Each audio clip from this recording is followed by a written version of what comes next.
আর তোমাদের সবাইকে সানা smile education সেন্টারে স্বাগত জানিয়ে আজকের পর্বটি শুরু করছি। আজকে তোমাদের জন্য নিয়ে চলে এসেছি তোমরা যারা ষষ্ঠ শ্রেণীর ফার্স্ট ইউনিট টেস্ট পরীক্ষা দেবে তোমাদের জন্য রায় ও মার্টিন প্রশ্ন বিচিত্র থেকে আজকে সমাধান করে দেখাবো। পরিবেশ ও বিজ্ঞান বিষয়ে মডেল 13 ও মডেল 14 যে সমস্ত ছোট ও বড় প্রশ্নগুলো আছে সমস্ত প্রশ্নের উত্তর সমাধান করে তোমাদের দেখাবো। আগের ভিডিওতে আমরা 1 থেকে 12 নম্বর মডেলসের সমাধান করে দিয়েছি, তোমরা যারা এখনও দেখোনি আমাদের প্লেলিস্টে গেলে পেয়ে যাবে। চলো দেরি না করে মূল বিষয়ে যাওয়া যাক। প্রথম প্রশ্ন কি আছে দেখো, এমসিকিউ কি বলেছে, 1-1 দাগ। যে বস্তুর উপর আলো পড়লে চকচক করে না তা হলো কি? এটা উত্তর হবে অপশান ক, কাঠ কয়লা। পরবর্তী প্রশ্ন দেখো, মৌলিক অণু হলো, এটা উত্তর হবে অপশান সি, অক্সিজেন অণু। পরবর্তী প্রশ্ন দেখো, কোনো জায়গায় কোনো এক বছর বন্যা হলো সেটি কী ধরনের ঘটনা? এটা উত্তর হবে অপর্যাবৃত্ত ঘটনা। পরবর্তী প্রশ্ন দেখো কি আছে, কোন উদ্ভিদের মূলকে আমরা খাদ্য হিসেবে গ্রহণ করি? এটা উত্তর হবে গাজর, অপশান ডি। চলো এবার আমরা সত্য মিথ্যাগুলো একটু দেখব, স্তম্ভ মেলাও। প্রথমটা আছে কি, কুইনাইন, কুইনাইনটা হবে সিঙ্কোনা, এটা সি।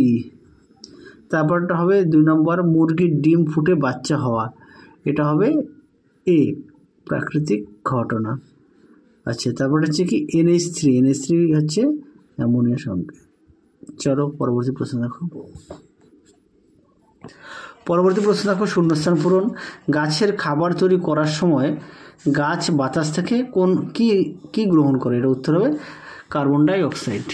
আমি এখানে ছোট্ট করে লিখে দিচ্ছি, এগুলো একটু দেখে নাও।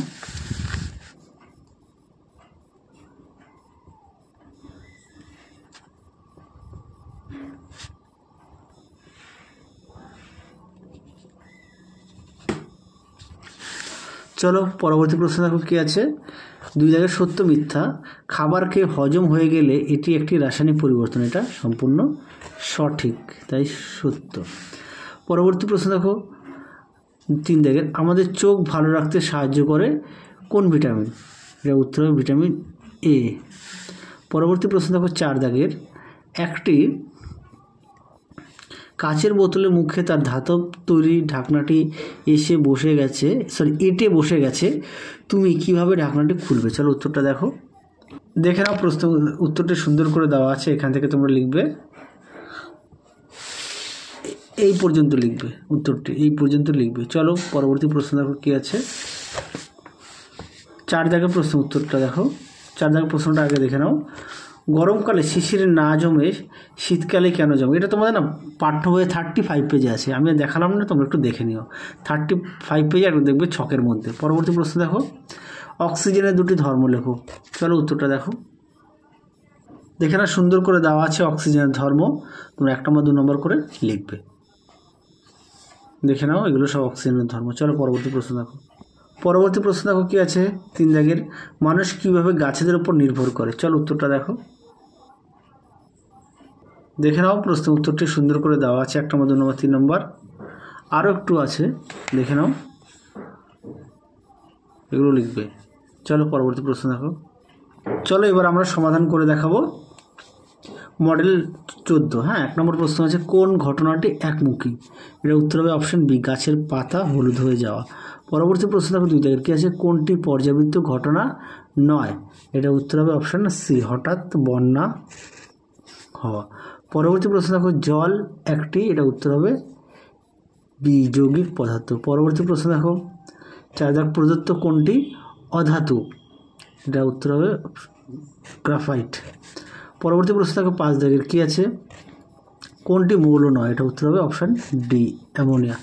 চলো পরে আমরা শূন্যস্থান পূরণ দেখব কি আছে। আচ্ছা, 1 দাগের, মরচে ধরা একটি ড্যাশ পরিবর্তন, এটা উত্তর হবে রাসায়নিক পরিবর্তন।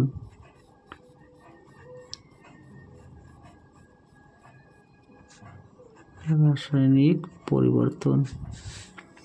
পরবর্তী প্রশ্ন দেখো, পালিশ করার জন্য প্রয়োজনীয় ড্যাশ গাছ থেকে পাওয়া যায়? এটা উত্তর হবে রজন গাছ থেকে।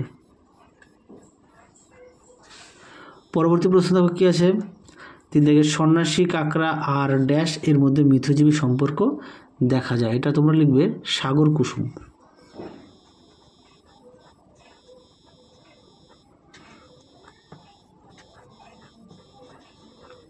সাগর কুসুম। চলো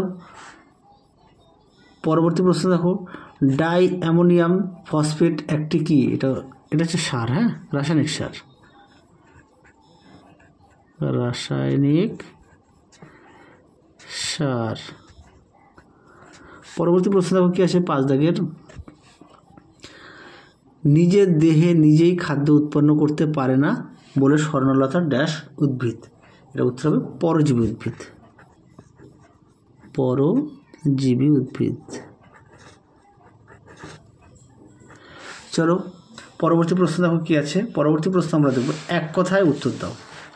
প্রথম প্রশ্ন কি আছে 3-এর 1-এ কি আছে, একটি বহিঃপরজীবী প্রাণীর উদাহরণ দাও। তোমরা এটা উগু লিখতে পারো, কেননা পরবর্তী প্রশ্ন দেখো 2 দাগের কি আছে, মৌমাছি কোন কাজটি করে গাছকে সাহায্য করে? এটা পরাগ মিলন, পরাগ মিলন। পরবর্তী প্রশ্ন দেখো 3 দাগের কি আছে, একটি একমুখী ভৌত পরিবর্তনের উদাহরণ দাও। তোমরা লিখবে গম থেকে আটা তৈরি হওয়া, গম থেকে আটা তৈরি হওয়া।